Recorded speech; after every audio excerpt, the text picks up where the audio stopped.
again a history or a different view on the history of these developments, and starting from what happened after the Second World War till new facilities today or new plants today. And we can, a very short version would be, this starts with enthusiasm on both sides, on the sides of developers of these projects, but also on the side of the general public, to resistance, problems and conflicts with new facilities. After the Second World War, I said the electricity sector was at that time socialized by law, so the government was very much involved in new developments, and each new power plant and also the grid development had a special legal status, and this status allowed for very simple procedures, very up-speeded procedures, especially for hydroelectric power plants. So civil society has more or less no say in these procedures.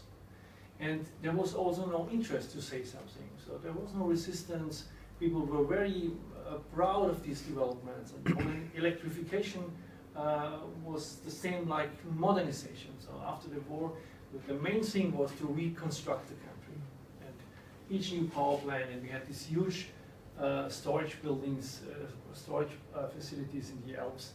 This was really a great success for the whole country to do these things. So citizens really welcomed this electrification in the country as a kind of relief after the war, and to have a new opportunity, a new future. And this only changed in the 70s when the government had plans for a first nuclear power plant in Austria, close to Vienna, in a small village in Zwentendorf. And they actually had not only the plan, a company built this nuclear power plant. And while they built the power plant, the anti-nuclear movement also in Austria came up. They had people discuss nuclear power, and there was, of course, in Europe, there was already a movement against nuclear power, but a local movement started. And when the power plant was finished in 1978, the government decided to have a referendum. Should we open the ready nuclear power plant or not? And yes, this was, everybody thought this will be a clear yes in the end. And this referendum will give us a better foundation for this decision. But in the end, it turned out it was a very thin decision, and 50.5% of the population were against the power plant. This really planned, and this was completed, but never went to the grid. Actually, some years later, the government, the parliament had to pass a law which forbid nuclear power in Austria for, not forever, but for the future. And this law is still active. And this Zwentendorf case was the first case where civil society was against a plan from the government.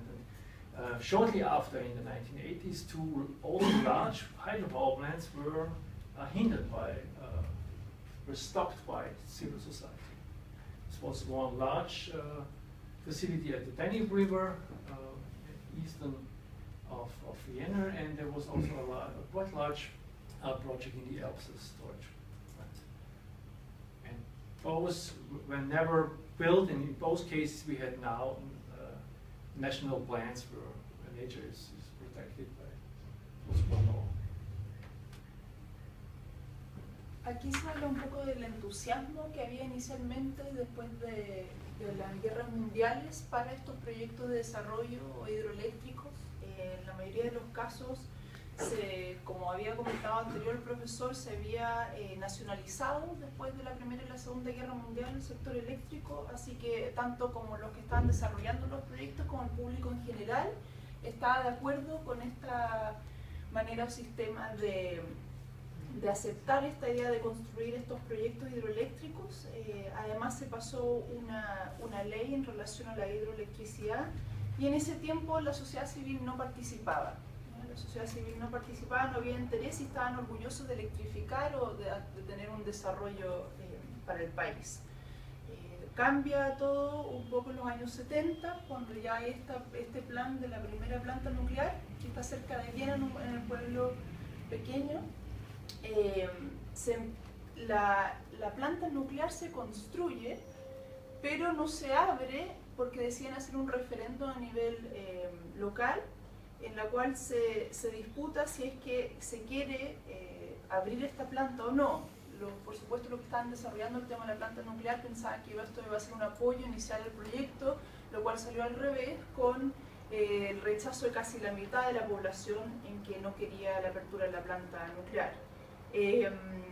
Después, con los años, se pasó una ley en Austria en la cual se prohíbe la construcción o apertura de plantas nucleares en Austria. Y como vemos, al principio hubo un entusiasmo, después hubo una resistencia. También en los años 80 empezaron los grupos antinucleares, no solo en los 70, sino que en los 80 anti-represa, cuando dos proyectos hidroeléctricos no fracasaron por la protesta, digamos, ciudadana. El primero fue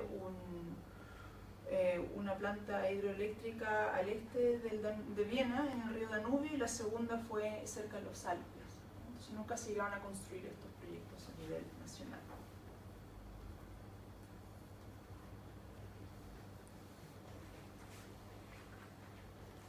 And today the situation could be described as formalization. So these protests and these failed projects led to a change in the legal framework.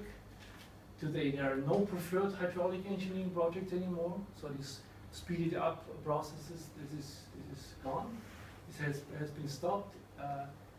On the contrary, today all these projects have to go through what we call environmental impact assessment procedure. This is mandatory for all projects today, started in 1993, even for smaller ones. So that means protest or civil society activity is integrated in a process, in a mandatory process. So all parties could be part of this process, also stakeholders, local groups, non-governmental organizations. They are allowed to participate in these processes. And this is not only in Austria, this is in the whole European Union, do we have such impact assessments. But in practice, this means that these processes now are dominated by project developers, because they have the knowledge about their project, and by experts. The expertise plays a very important role here, scientific expertise. So only if you have this scientific expertise, you have to say again in these processes. And that's why more informal pre-procedures or something like this, mediation processes are claimed, because it's not satisfactory situation. Aquí habla el tema de cómo se ha ido formalizando en relación a los años 90 y los proyectos hidroeléctricos principalmente, que hay un marco legal en relación a lo que son la construcción o desarrollo de proyectos en la cual la población, los actores o los stakeholders pueden protestar, digamos, y también están involucrados en parte de este proceso del estudio de impacto ambiental, ¿no es cierto?, de la aparte de decir qué es lo positivo, lo negativo, qué es lo que puede aportar y cuál es la visión un poco a futuro, como un plan país y proyectos, qué es lo que quieren como ciudadanos para su país.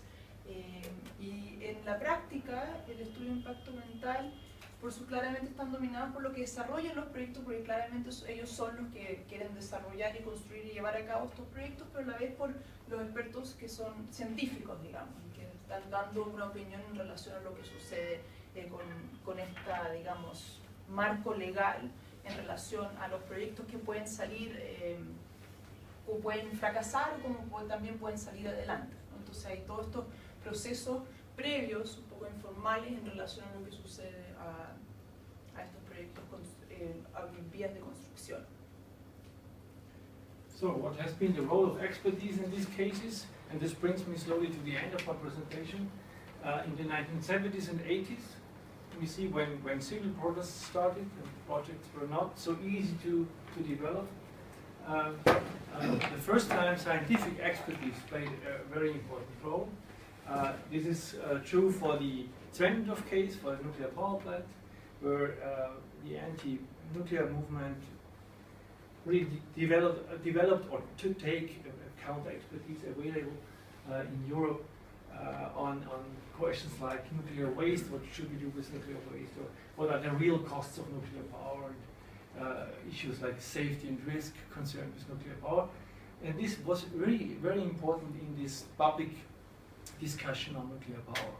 And the referendum then opened up a general discussion in the whole country. In the beginning, this was a discussion for small groups of people, but the referendum made a stage for the anti-nuclear movement in media, in newspapers, etc. And in these discussions and in this open general discussion in the public, this expertise was very important. In these two other cases where there was resistance about this hydropower cases, also expertise played a very important role. And the most important thing was to develop alternative version of what could we do there in this land, or how could we use the river or the valley. So it was about ecosystems and conservation of nature. So in the end, it ended as national parks, but activists not really wanted a national park. So the national park then was the kind of political compromise, just to do something. But also here, expertise was very important. Then expertise was brought in by students, for instance.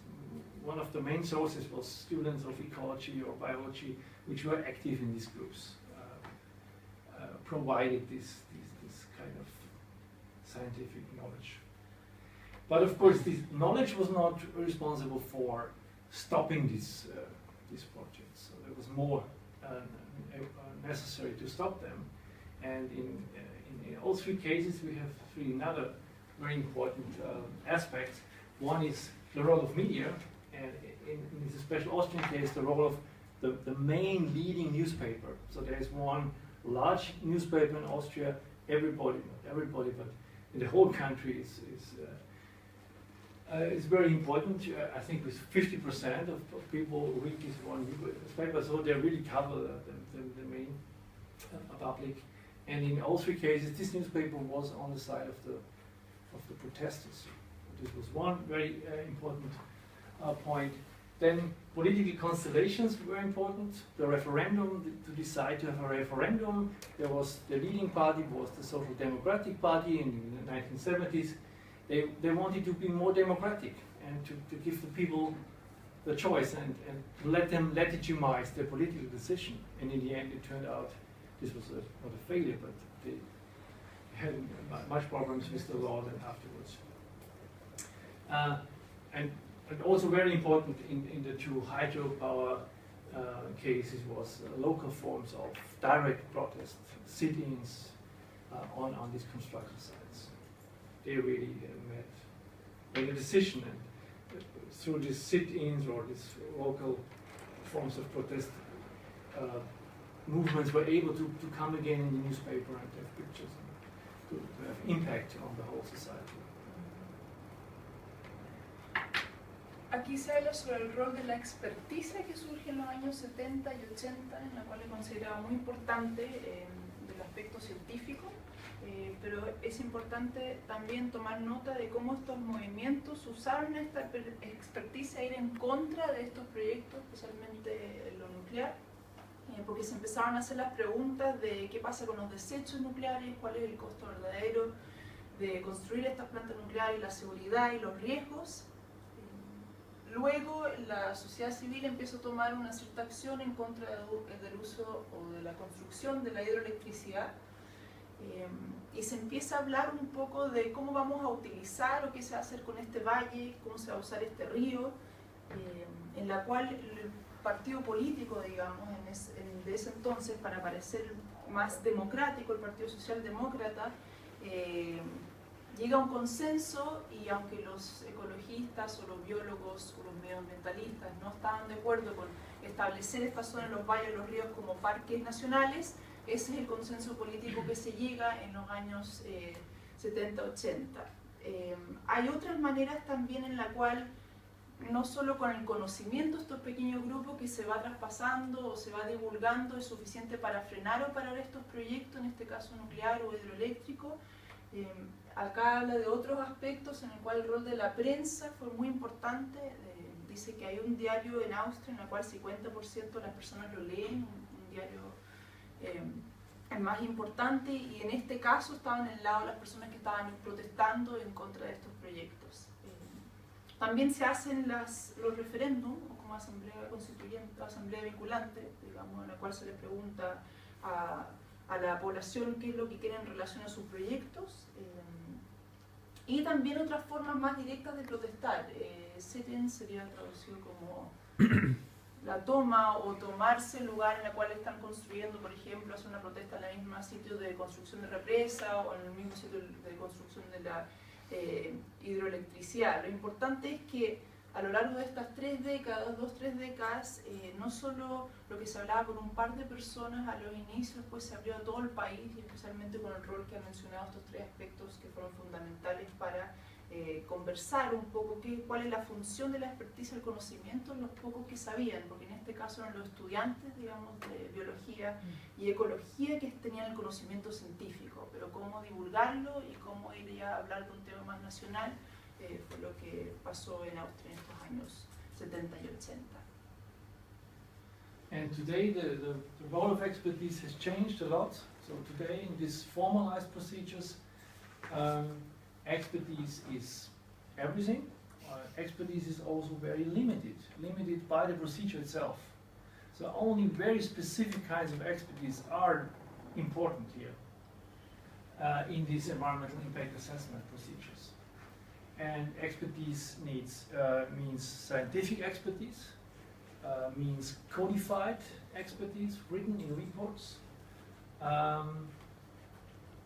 and also restricted to very specific topics, like what will this do for an ecosystem here, or for a specific kind of animal which live in this area. So it's not open for alternatives. So it's the procedure says what is allowed, what kind of formalization says what is allowed, what kind of knowledge counts in this procedure. And this means all parties involved need to buy, to afford this expertise. So it's very much about reports, and in the end it's about money. So who can afford to come up with these reports. And that's why these informal forms of participation are now claimed, or they are needed. So now it turned out that these highly formalized procedures, they are not satisfying. They let so many questions out. And that's why NGOs, but also evaluation studies, call for mediation or pre-processes, more informal ways of participation. So in order to include also local knowledge, what is not codifiable, or also value-based statements in these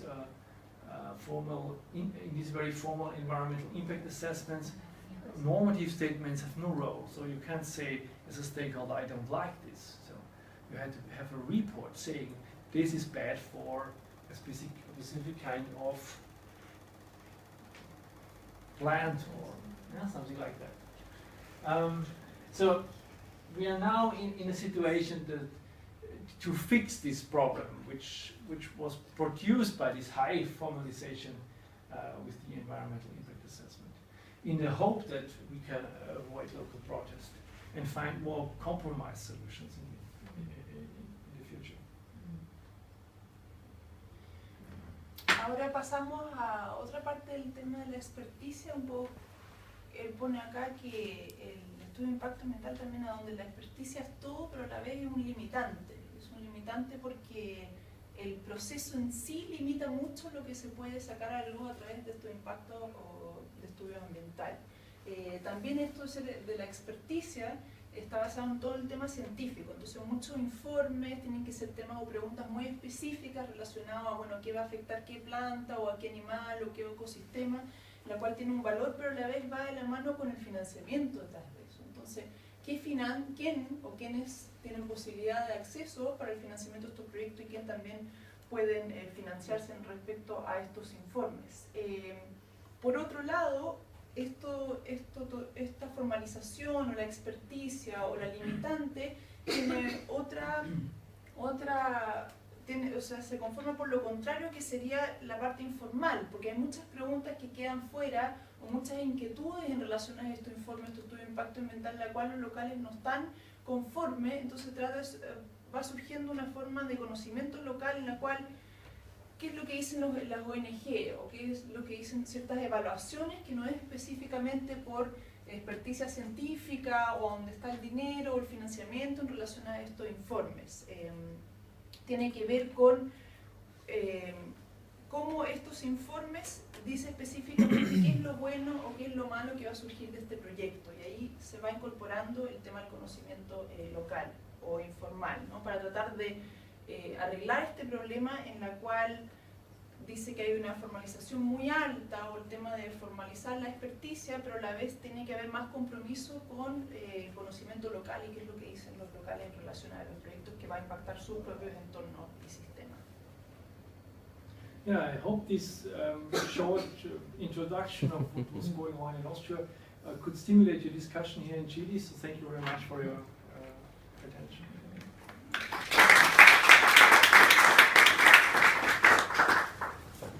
Espero que si alguien tiene algún cierto, aunque corto pero conciso, sobre Austria, puede estimular una discusión en qué es lo que pasa también en relación a los proyectos.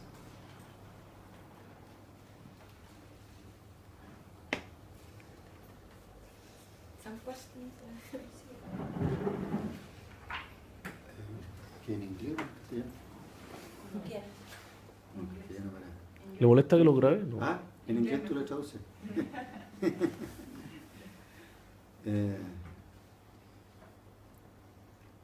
Currently, how many nuclear power plants are there? There are no, in Austria? in Austria? No, they are forbidden. They are forbidden by law. They're forbidden. So there's no nuclear power.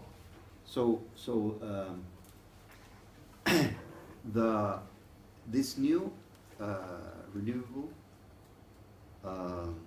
wind, solar, geothermal, Biomass. biomass. So, biomass is part of the game here. Which of them is the most important? In terms of output is wind. Wind. So I think 80% of these new renewables comes from wind. But this is only electricity production. So Yeah. if we show talk about the whole energy market, the share is more than 30% is renewables. Okay. And from this 30%, half, more or less half is electricity from hydropower, and the other half is biomass. Biomass is very important, traditionally, and also new forms of biomass. Which are Which type of biomass mainly? mainly wood Wood. chips for heating systems, and Okay. it's very common. La pregunta en relación a, bueno, si había plantas nucleares, ya no hay, porque la ley, digamos, lo prohibió, pero en términos de la energía renovables no convencionales, el viento es el principal, ya eólico, en lo cual 80% de la electricidad lo produce, pero en el mercado energético 30% ya son renovables, en la cual la mitad es hidroelectricidad y la otra mitad es biomasa. Entonces utilizan los chips madereros como los que importa Chile, se usa mucho, digamos, para la biomasa en Austria. Hay biomasa solar y eólico. Yo voy a hablar en español, tú traduces. Mire, yo quería consultar cuál es el rol del lobby, porque, por ejemplo, aquí en Chile, el lobby escondido es muy importante, porque no hay un financiamiento claro de los partidos políticos. Entonces, gran parte del lobby se hace entre políticos, expertos, pagados. Y bueno, mi pregunta es, ¿qué relación hay entre el lobby y el poder que tiene la ciudadanía para poder hacer valer su punto de vista. ¿Cómo está regulado esto en Austria? El lobby y la transparencia en el financiamiento de los partidos políticos. The question is in relationship to the lobby. So her main concern is because in Chile there's a lot of hidden lobby, like lobby, in relationship because there's no financing from the political parties. So there's paid experts and at the same time politicians, but she wants to know mainly what is the relationship between lobby and the power that the citizenship has in Austria to make their point of view heard or known or viewed, and how do you regulate lobby in Austria? Good question. So there is an ongoing discussion to have a more open way to deal with lobby in Austria. But this is only a discussion, so there is still maybe similar in Chile, so there is a hidden lobby. So the lobbies, interest groups trying to influence decision makers. But what we have in Austria is, and this has also to do with the World War, the Second World War, there is a kind of very institutionalized lobbies. So, simply speaking, there is a working. There is a lobby for a left-wing lobby, so to say, and there's a conservative lobby. And these lobbies are, they even have a special status by law. So they are part of, not the government, but people from these lobbies sit in the parliament, for instance. So they are very close to, they are policymakers. And we call them first-class lobbies. And there's a long tradition beginning in 1945 to cooperate and to talk things. We say the Sozialpartnerschaft. This is a partnership between the workers' associations or the workers' side, socialist side, and the company side. And main decisions are dealt within this network of a few lobbies, so to say. And these are still the most important lobbies. And that makes the process, again, more visible, because everybody knows, okay, this comes from this side, and they have a say in this. And this makes things a little bit easier. So the industry, for instance, is not so important in Austria. So when decisions are influenced by these two groups, it's a little bit like in the US. So you have these two parties, and they are dealing and deciding and influencing decisions. And in Austria, this is not political parties. These are organizations in relation to these parties. Perdón, mira, otro punto, el tema de la transparencia en el financiamiento de los partidos políticos.